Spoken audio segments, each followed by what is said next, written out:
Good morning students, my name is Mrs Kamini Swaraj और आज की क्लास में आप सभी का स्वागत है। तो पिछले लास्ट क्लास में हमने हमारा एक चैप्टर कंप्लीट कर लिया था जो था आपका एटॉमिक स्ट्रक्चर, और आज हम अपना एक नया चैप्टर स्टार्ट करने वाले हैं जिसका नाम है पीरियोडिसिटी प्रॉपर्टी, या फिर आप बोल सकते हैं कि एलिमेंट्स का जो पीरियोडिसिटी है, पीरियोडिसिटी ऑफ एलिमेंट्स भी बोल सकते हैं इसको। तो मैं उम्मीद करती हूँ कि आज आप सभी स्वस्थ और मस्त होंगे और आज की क्लास में आप सभी का स्वागत है। चलिए फिर स्टार्ट करते हैं। आज सबसे पहले तो हम लोग जो चैप्टर स्टार्ट करने वाले हैं उसका नाम है पीरियोडिसिटी प्रॉपर्टी। ठीक है, ये जो चैप्टर है वो पीरियोडिसिटी प्रॉपर्टी है, या इसी चैप्टर को आप क्या बोल सकते हैं, पीरियोडिसिटी ऑफ एलिमेंट्स। क्या बोल सकते हैं? Periodicity of elements. तो देखिए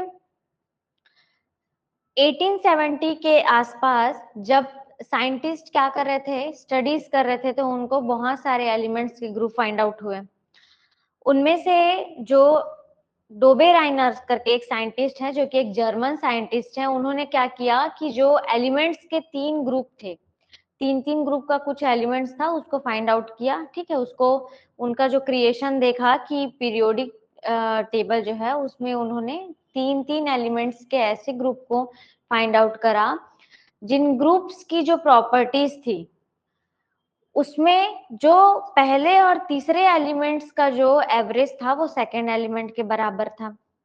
फिर इसके आगे और एलिमेंट्स के ऊपर स्टडीज हुई तो एक और साइंटिस्ट आए, पर उनका मतलब कि उतना ज्यादा सक्सेसफुल रहा नहीं, तो उनका नाम उतना हाईलाइट हो नहीं पाया। फिर हमारे न्यूलैंड करके आए जिन्होंने ऑक्टेव्स लॉ दिया। देन उसके बाद जैसे जैसे थोड़ी थोड़ी कमियां होती गई एलिमेंट्स के पीरियोडिसिटी के जो टेबल है उसमें, तो उसके बाद क्या आया, मेंडलीव का आया। मेंडलीव के बाद मॉडर्न पीरियोडिक टेबल आया। तो आपने बेसिक छोटे क्लास में ये देखा था कि जो आपके पीरियोडिक टेबल के फादर है वो कौन है? मेंडलीव है। और जो मॉडर्न एटॉमिक या एलिमेंट्स के जो टेबल हैं उनके फादर है हेनरी मोसले।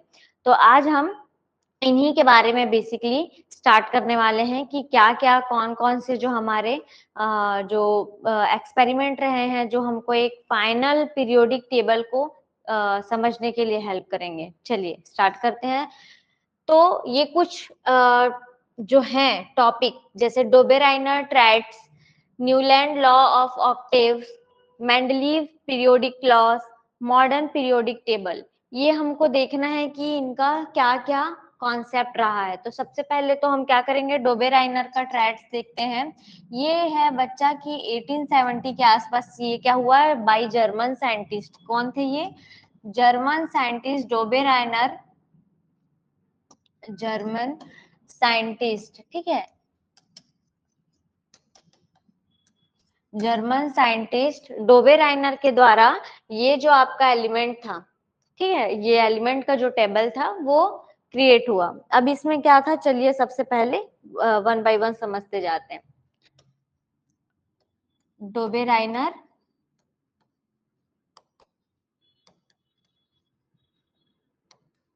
ट्रेड्स या ट्राइड्स भी बोल सकते हैं, TRIADS, ट्राइड्स। तो जो जर्मन साइंटिस्ट डोबेराइनर थे उन्होंने क्या किया कि सबसे पहले they were arranged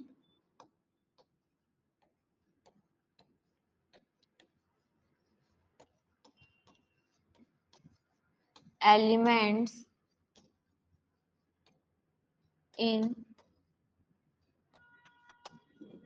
group of 3 of increasing order of their atomic masses। ठीक, सबसे पहले तो इन्होंने जो ग्रुप देखा जिसमें उन्होंने 3 एलिमेंट्स को क्या किया, एक ग्रुप में ग्रुप ऑफ 3, ठीक है, ग्रुप ऑफ 3 एलिमेंट्स लिख लेते हैं यहाँ पर, arranged elements in group of 3, okay ठीक है, of increasing order of their atomic masses. उन्होंने एटॉमिक मासेस के अकॉर्डिंग क्या कर लिया, उसको एक ग्रुप में डाल दिया। जैसे लिथियम ठीक है, यहाँ पे ले लेते हैं सोडियम और ये ले लेते हैं अपना पोटेशियम। ये था क्या का ग्रुप ऑफ 3 एलिमेंट।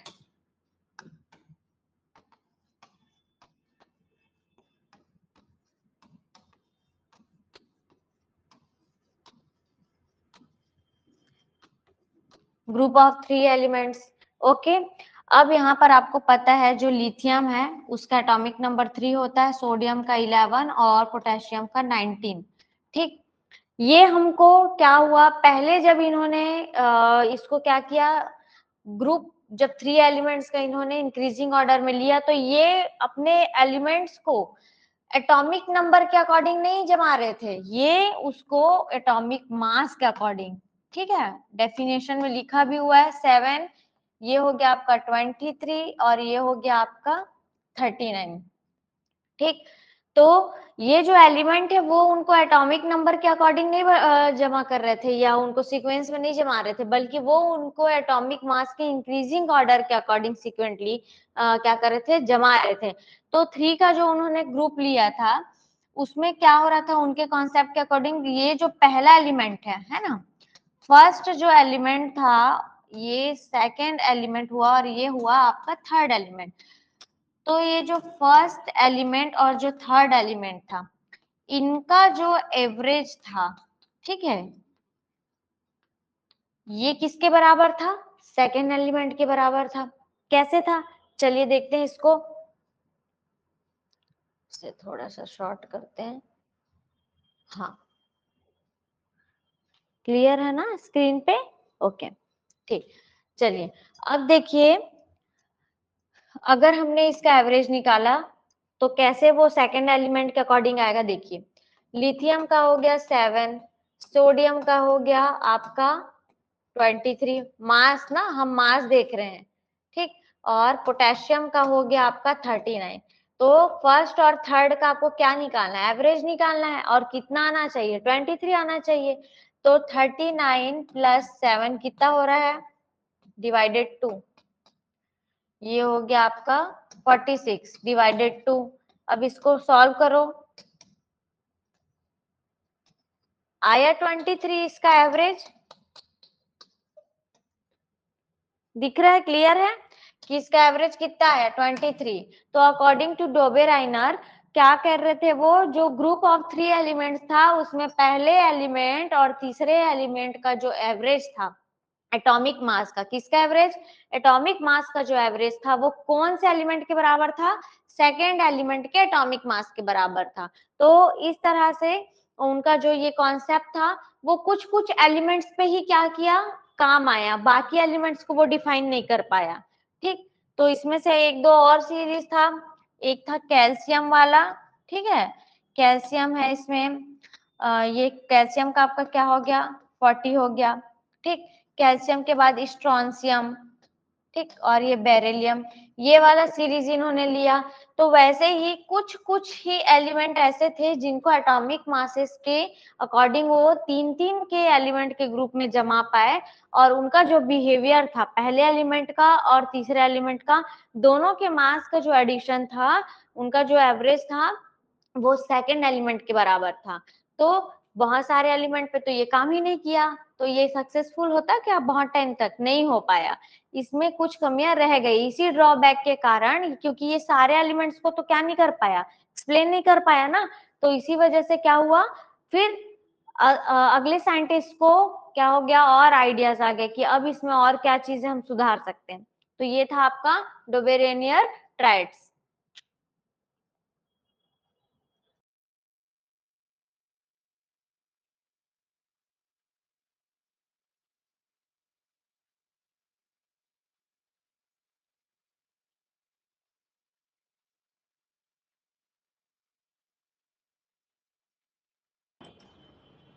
आ रही है आवाज अब? तो कैल्शियम, स्ट्रॉन्शियम और बेरियम के अलावा क्या था, और क्लोरीन, ब्रोमीन और आयोडीन भी था इस सीरीज में, पर कुछ ही ग्रुप्स के कारण पूरे एलिमेंट्स डिफाइन नहीं हो पाए। अब नेक्स्ट हम देखते हैं न्यूलैंड ऑक्टेव्स लॉ। ठीक है, न्यूलैंड ऑक्टेव्स लॉ। अब जब हमारा जो डोबेराइनर का जो ट्रेड्स था वो फेल्ड रहा, उतना उसने क्या नहीं किया, आपके पीरियोडिक टेबल को क्लियरली एक्सप्लेन नहीं करा। तब आगे अकॉर्डिंग टू फिर से इंक्रीजिंग एटॉमिक मास के अकॉर्डिंग क्या हुआ, न्यूलैंड ने क्या किया, उसको अरेंज करने का कोशिश किया। तो where elements arranged bye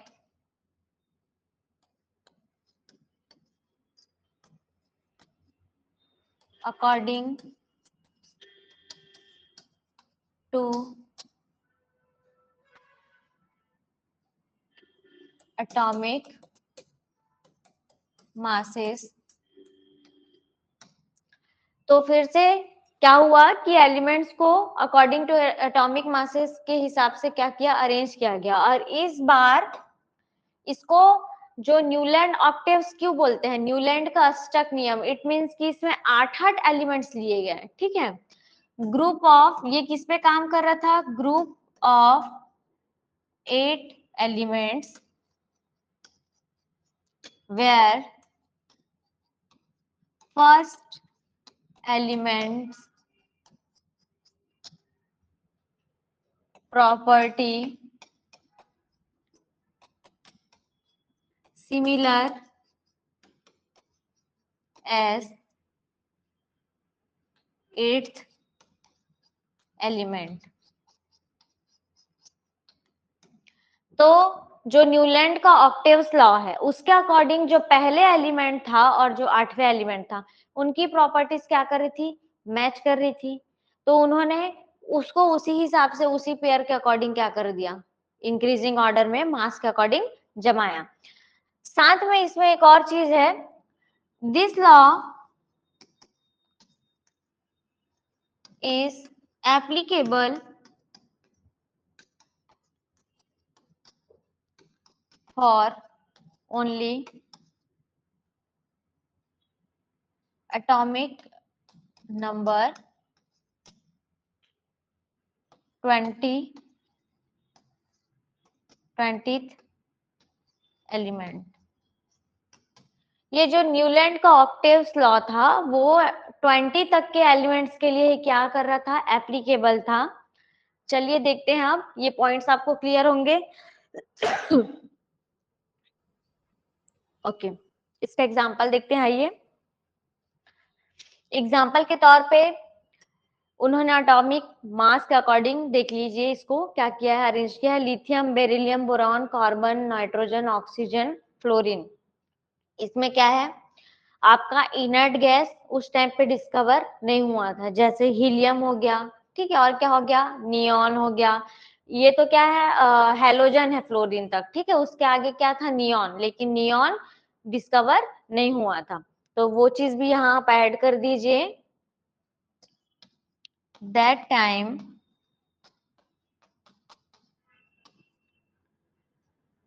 inert gases was not discovered।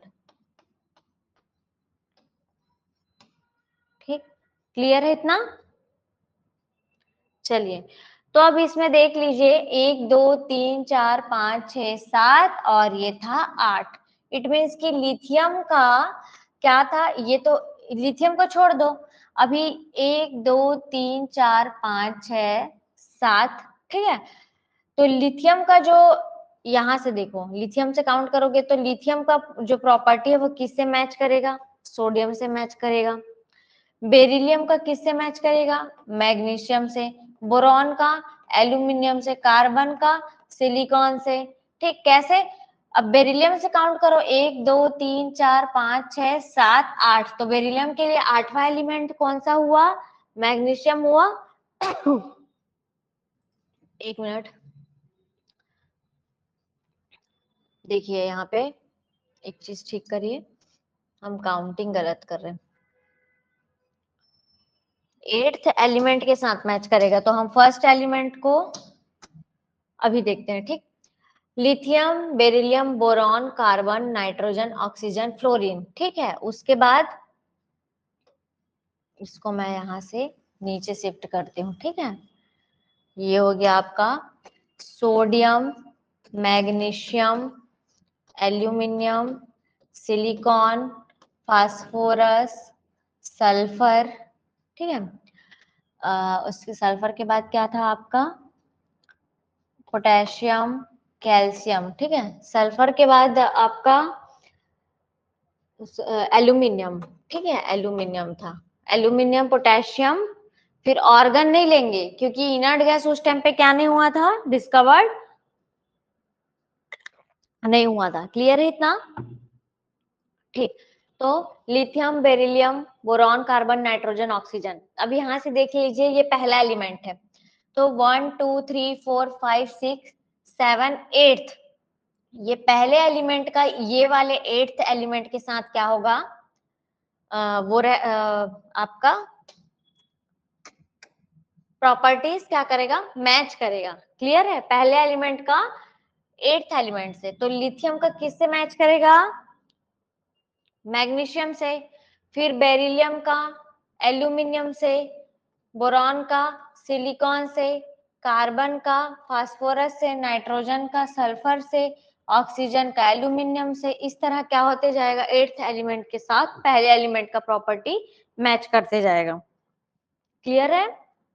तो अकॉर्डिंग टू न्यूलैंड ये जो है 20th यानी कि कैल्शियम तक ही क्या रहा, कैल्शियम तक ही आपका वर्क करने लगा। एक मिनट रुको, सही लिखे थे हमने।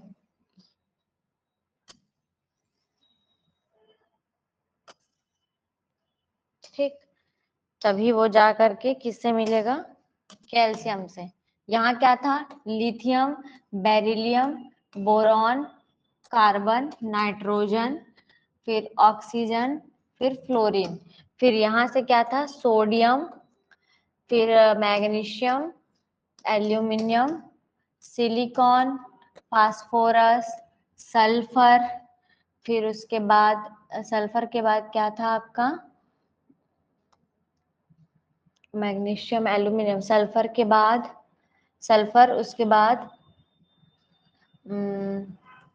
18 तो ऑर्गन नहीं है, पोटेशियम, और ये था कैल्शियम। ठीक, sodium, magnesium, aluminium, silicon, phosphorus, sulphur.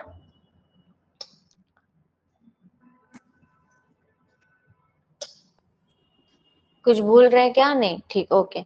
चलिए, तो लिथियम का आएगा सोडियम, क्योंकि 8th एलिमेंट ये हुआ। बेरिलियम का आएगा मैग्नीशियम, एल्यूमिनियम इसका, ये हो गया सिलिकॉन, नाइट्रोजन का फास्फोरस, ऑक्सीजन का सल्फर। ठीक, क्लोरीन ये बोल रहे हैं, ये हो गया क्लोरीन। ठीक, और उसके बाद इस तरह से और भी एलिमेंट्स जाते जाएंगे आगे, तब जाके पोटेशियम और कैल्शियम के साथ क्या होगा, कैपेबल। क्योंकि देखिए यहाँ पे तो 2 एलिमेंट, ये एलिमेंट्स मिसिंग है, लेकिन इसके बाद और आगे नहीं जा सकता। क्लियर है?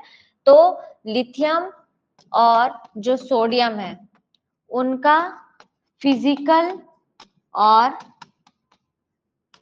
Chemical property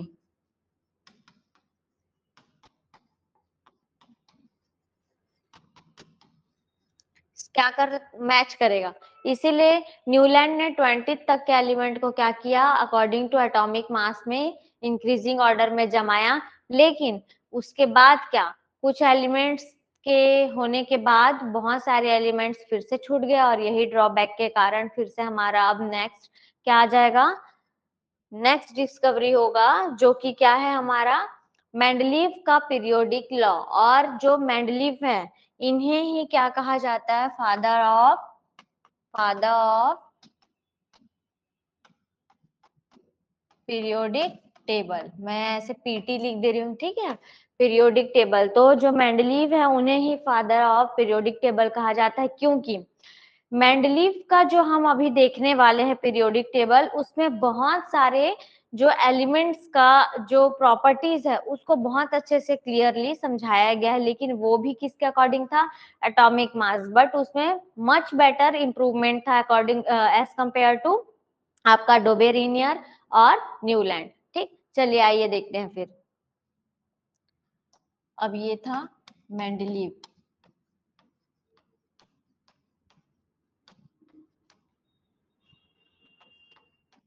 Mendeleev's periodic table, इसको ध्यान से समझेंगे। अब ये क्या था, ये था इंक्रीजिंग ऑर्डर ऑफ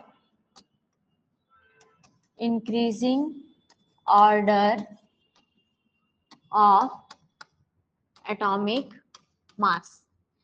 ये भी क्या था, according to increasing order of atomic mass के हिसाब से इसको अरेंज किया गया था।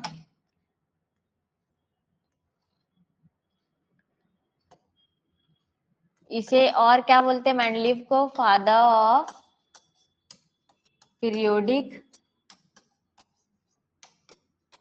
टेबल। क्लियर है इतना?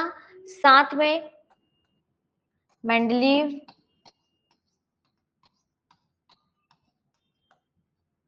Define periodic table in groups and period. ठीक, मेंडलीव के ही पीरियोडिक टेबल से हमको ये पता चला कि उसने क्या किया है, ग्रुप और कॉलम या फिर बोल सकते हैं पीरियड्स में एलिमेंट्स को क्या किया है, अरेंज्ड किया है। उनके पीरियोडिक टेबल में क्या था, उनके पीरियोडिक टेबल में जो एलिमेंट्स था, वो एलिमेंट, जैसे इसे एक स्ट्रक्चर के थ्रू समझते हैं।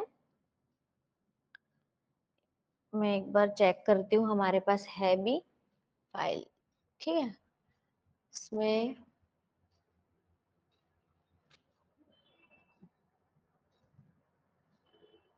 वेट करिए।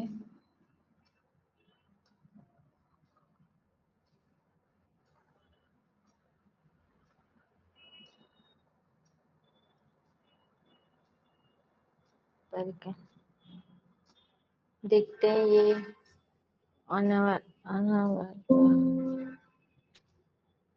ठीक।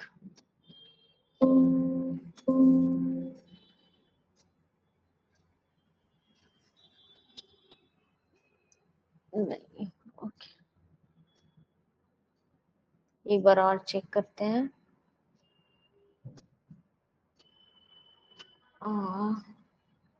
न्यू डॉक्यूमेंट्स में है क्या, एक बार देखती हूँ।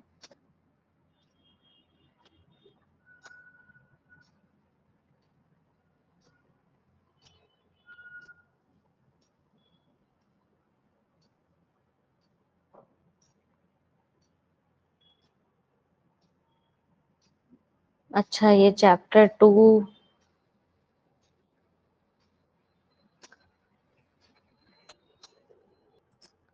चलिए कोई नहीं, वो अभी ओके नहीं हो रहा, मैं आपको दिखाऊंगी।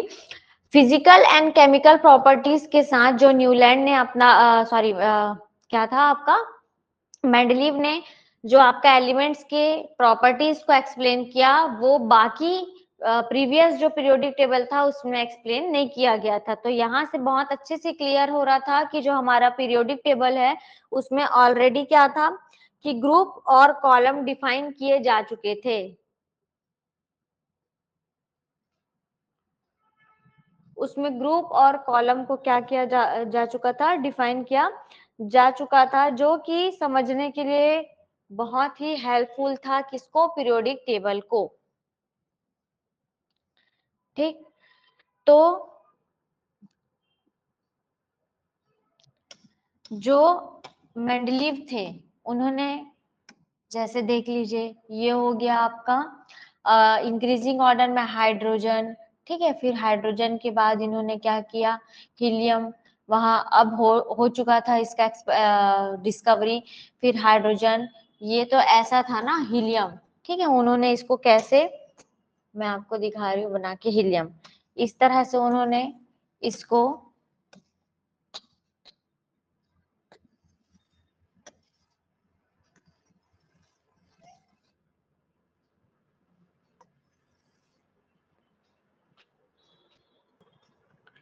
तो यहाँ पे देख लीजिए, इसको थोड़ा जूम करते हैं, ठीक।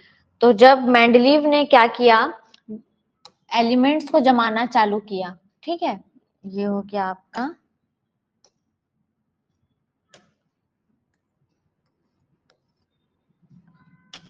ये भी थोड़ा सा रब करो, ठीक। ये था आपका हाइड्रोजन, यहाँ से था आपका हीलियम, ठीक। तो इस तरह से मेंडलीव ने हाइड्रोजन,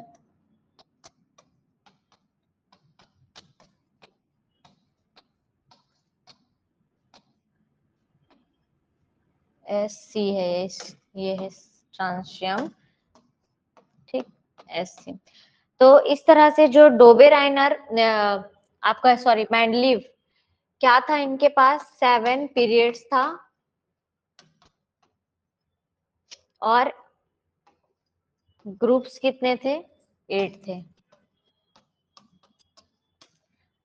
मेंडलीव का जो पीरियोडिक टेबल था उसमें 7 पीरियड्स थे और 8 ग्रुप था। उन्होंने इसको अकॉर्डिंग टू इंक्रीजिंग ऑर्डर किसके, मासेस, एटॉमिक मास को के अकॉर्डिंग इंक्रीजिंग ऑर्डर में एलिमेंट्स को क्या किया था, अरेंज किया था, एलिमेंट्स अरेंज्ड। क्लियर है। 7 पीरियड्स और 8 ग्रुप देने की वजह से ये अब एक असली क्या कर सकते हैं, स्ट्रक्चर ले चुका था पीरियोडिक टेबल का, जिसमें बहुत सारे एलिमेंट्स की प्रॉपर्टीज अब अकॉर्डिंग टू मास क्या होने लगी, बहुत अच्छे से एक्सप्लेन होने लगी। लेकिन उसमें से बहुत से ऐसे भी एलिमेंट्स थे जो बिल्कुल भी एटॉमिक मास के अकॉर्डिंग सिक्वेंसली अरेंज नहीं किए जा सके थे, जिसकी वजह से ये फेल रहा कि इसको प्रॉपर पीरियोडिक टेबल नहीं कहा जा सका। लेकिन ये बहुत बड़ा डिस्कवरी था, मेंडलीव को इसीलिए फादर ऑफ पीरियोडिक टेबल कहा जाता है क्योंकि उन्होंने ही तो ये बताया कि हमारा जो पीरियोडिक टेबल है उसमें 7 पीरियड्स और 8 ग्रुप्स हैं करके, 8 कॉलम्स हैं। तो फिर अब आगे ये आसान हो गया कि हम एलिमेंट्स को अब क्या कर सकते थे, और भी अच्छे तरीके से उसमें क्या कर सकते थे, अरेंज कर सकते थे। तब 1913 में हेनरी मोसले ने 1913 में हेनरी मोसले ने एक मॉडर्न पीरियोडिक टेबल की अवधारणा को क्या किया, प्रस्तुत किया। आइए देखते हैं। हेनरी मोसले, ठीक है, ये था आपका मॉडर्न पीरियोडिक टेबल, ठीक। 1913 में हेनरी मोसले, ठीक है, ये है father of modern periodic table, ठीक। इन्होंने इसे एक्सप्लेन किया। Henry arranged elements in increasing order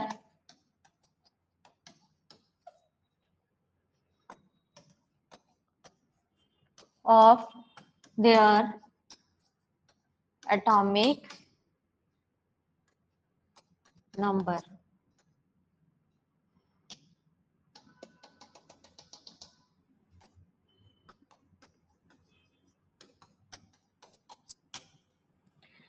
अब हेनरी ने 1930 में इस पीरियोडिक टेबल की अवधारणा को क्लियर किया और जो एलिमेंट्स थे उसको किस फॉर्म में अरेंज किया, अब एटॉमिक नंबर के फॉर्म में अरेंज किया। अब तक हमारी जो सीरीज चल रही थी वो क्या थी, एटॉमिक मास पे ही चल रही थी। अब उन्हें समझ में आ गया कि एक बार एटॉमिक नंबर के अकॉर्डिंग इन एलिमेंट्स को क्या किया जाए, अरेंज करके देखा जाए। और क्या हुआ, ये बहुत ही अच्छे से अरेंज हुआ और इसी ही हमारा मॉडर्न पीरियोडिक टेबल कहा गया। किंतु क्या हुआ, मेंडलीव ने बहुत अच्छे से अपने पीरियोडिक टेबल में क्लियर कर दिया था कि हम पीरियोडिक टेबल में 7 क्या कर रहे हैं, पीरियड्स ले रहे हैं और 8 ग्रुप ले रहे हैं, जिसकी वजह से एलिमेंट्स को और बहुत सारे जगह उन्होंने वैकेंट रखे जो डिस्कवर नहीं हुए थे एलिमेंट्स। तो ये क्या था, हेनरी के लिए बहुत क्लू बनता गया, हिंट बनता गया कि अब हम इसे और कैसे इंप्रूव कर सकते हैं। इसीलिए हेनरी कभी भी आपको ऑप्शन में दिया तो आप उसको क्या करोगे, मॉडर्न पीरियोडिक टेबल के फादर के रूप में हेनरी को माना जाता है, हेनरी मोसले को। But Mendeleev is the father of periodic table, क्योंकि उन्होंने ही इसकी आधारभूत संरचना को क्लियर किया था। तो इसमें भी क्या था, कितने पीरियड्स थे इसमें भी, इसमें अब 7 पीरियड्स थे, बट ग्रुप कितना था, 18 था बच्चा। इसमें 18 ग्रुप शामिल थे। ठीक है, क्लियर है। अब इसमें ग्रुप की संख्या बढ़ चुकी थी और ये पीरियोडिक टेबल आपका कैसा दिखता था, देखिए ये पीरियोडिक टेबल अब आपका इस फॉर्मेट में था। चलिए इसे बनाते हैं। ये हो गया आपका first group, first second group, ठीक है। और ये first period, second period, third period, fourth period, fifth period, और ये था 6 पीरियड, और ऊपर वाला 7। अब यहाँ से, ठीक, ये था यहाँ से, ठीक, यहाँ से आपका आप देखते हैं एलिमेंट, और इसमें 118 एलिमेंट्स पीरियोडिक टेबल में क्या है फाइंड आउट तब तक किए जा चुके थे। ये हो गया थर्ड, फोर्थ, फिफ्थ, 6, 7,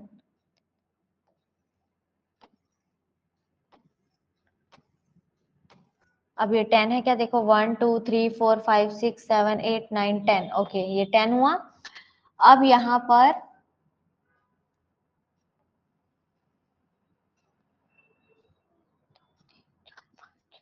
आठ, 9, ये हो गया 15, 17,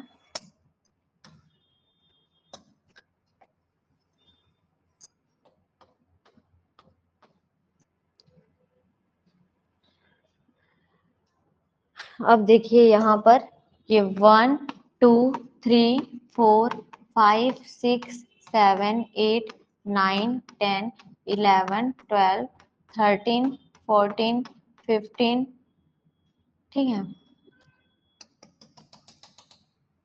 11 के बाद ये था आपका 12 13 14 15 16 17, और ये एक ग्रुप और था 18,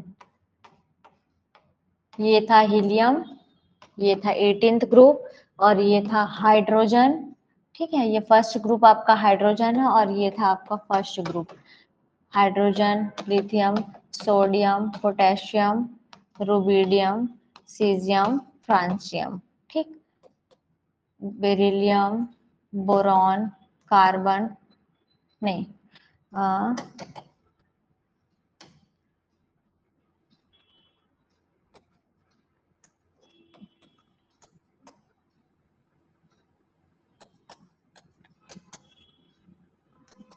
ठीक, और ये था हीलियम, उसके बाद neon, argon, krypton, xenon, radon, ठीक है। Helium, neon, argon, krypton, xenon, radon, इस तरह से आपका जो ये था इनर्ट गैस था।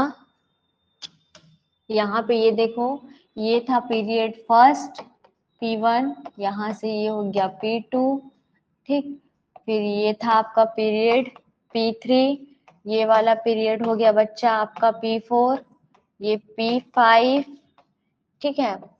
इसमें एक मिस्टेक हमने किया, ये first second third fourth fifth six seventh, ये था P7, और ये P6, इसको करो, ये वाला छूट रहा है, ये P5, और ये था P4, क्लियर है।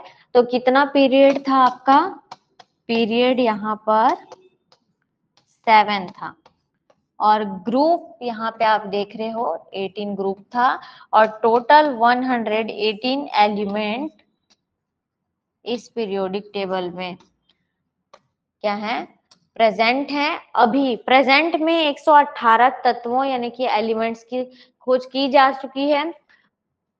साथ में यहाँ पर नाइट्रोजन, ऑक्सीजन, ठीक है। फिर उसके बाद ऑक्सीजन, कार्बन, नाइट्रोजन, ऑक्सीजन, ठीक है। और ये आपका, रुक जाओ,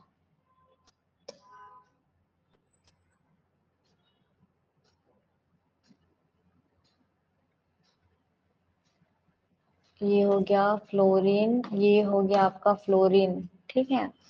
ये नियॉन वाला लाइन यहाँ पे 1 2 3 4 5 6, ठीक है। पी ब्लॉक में कितने हैं? 6। ये था आपका पी ब्लॉक और ये था आपका एस ब्लॉक और ये है आपका डी ब्लॉक। और नीचे 14 सेट का 2 एफ ब्लॉक था, ये था आपका एफ ब्लॉक, जो कि पीरियोडिक टेबल के जस्ट नीचे क्या किया गया था? अरेंज किया गया था, ठीक है। क्लियर है इतना? ठीक, चलिए अब इसके आगे देखेंगे। ये था boron, carbon, nitrogen, oxygen, fluorine, ठीक। तो 118 तत्व की यहाँ पर क्या की जा चुकी थी? पीरियोडिक टेबल में according to atomic mass arrange किया जा चुका था और डिस्कवरी की जा चुकी थी। सबसे पहले हमने आज क्या देखा? हमने सबसे पहले डोबे राइनर का ट्रेड्स देखा, जिसमें उन्होंने 3 एलिमेंट्स को लेकर के आगे बढ़ा और 3 एलिमेंट्स में से पहले और जो तीसरे एलिमेंट है उनका जो एवरेज था वो किसके बराबर था? सेकेंड एलिमेंट के बराबर था। फिर उन्होंने क्या किया? सेकेंडली हमारे पास, उनके पास तो वो 3 वाला जो ग्रुप था वो काम नहीं करा बहुत सारे एलिमेंट पे, तो क्या होने लगा? फिर न्यूलैंड ने अपना ऑक्टेव्स लाया, ठीक है। तो न्यूलैंड का जो ऑक्टेव्स था उसमें उनके पहले एलिमेंट और 8वें एलिमेंट की जो प्रॉपर्टीज थी वो क्या थी? सिमिलर थी, ठीक है। उसी प्रकार उसमें बहुत सारे एलिमेंट्स अच्छे से अरेंज नहीं हो पाए अकॉर्डिंग टू मास, क्योंकि जरूरी नहीं कि पहला एलिमेंट हर 8वें एलिमेंट के साथ अपनी प्रॉपर्टीज को मैच कर पाए। तो वो केवल कहाँ तक काम किया? 20th एटॉमिक मास वाले 20th एटॉमिक नंबर वाले एलिमेंट तक। फिर उसके बाद हमारे मेंडलीव ने according to increasing order of masses में एलिमेंट्स को जमाना चालू किया और उन्होंने उसमें ग्रुप्स और पीरियड्स को बढ़ा दिया। पहले वाले में ग्रुप्स और पीरियड्स की बात नहीं की गई थी। फिर उसके बाद जब मेंडलीव आए तो मेंडलीव ने क्या किया? ग्रुप्स और पीरियड्स में उसको डिफाइन किया और वहां पर उन्होंने क्या किया? 7 पीरियड लिया और 8 ग्रुप लिया और इसमें उन्होंने एटॉमिक मास के अकॉर्डिंग एलिमेंट्स को जमाया। लेकिन इसमें बहुत सारे एलिमेंट्स के लिए क्या हुआ कि जगह ही नहीं बन पाया और अकॉर्डिंग टू मासेस इसमें पूरे एलिमेंट्स को अच्छे से नहीं जमाया जा सका। तब अब हेनरी मोजले ने उसको अकॉर्डिंग टू एटॉमिक नंबर के हिसाब से जमाना चालू किया 1930 में, और तब हेनरी मोजले को उसी के लिए नोबेल पुरस्कार मिला और उन्हें मॉडर्न पीरियोडिक टेबल का फादर कहा गया। लेकिन असली पीरियोडिक टेबल के जो हमारे फादर है वो मेंडलीव रहे हैं। अब जो हमारे हेनरी थे उन्होंने ग्रुप की क्या करी? संख्या को बढ़ा दी, 18 कर दिया। तब जाके उसमें उन्होंने क्या किया? एलिमेंट्स को easily according to atomic number arrange किया और देखा कि एक बहुत अच्छे से एक पीरियोडिक टेबल वर्क कर रहा है। तो ये था आपके पीरियोडिक टेबल का जो हिस्ट्री था कि कैसे किस प्रकार से जो 118 एलिमेंट्स है उनको अरेंज करने के लिए साइंटिस्ट ने अपने अपने क्या रखे? अपने अपने पोस्टुलेट्स को दिया। और इस बारे में हमको पता चला कि कैसे हम एलिमेंट्स को, उनकी पीरियोडिसिटी को अब स्टडी कर सकते हैं कि कौन सा ऑर्डर में वो आगे बढ़ रहे हैं, उनके जो रेडियाई है, उनके जो और भी प्रॉपर्टीज है अकॉर्डिंग टू केमिकल और फिजिकल बोथ, उनको कैसे स्टडी करेंगे हमको पीरियोडिक टेबल से पता चला। Thank you for this class, thank you for watching this class. और आज की क्लास में मैं उम्मीद करती हूँ कि आपको ये पीरियोडिक टेबल का जो कॉन्सेप्ट है वो क्लियर होगा। नेक्स्ट क्लास में हम एलिमेंट्स के अब क्या करेंगे? ट्रेंड्स के बारे में स्टडी करेंगे। तो stay tuned. Thank you so much.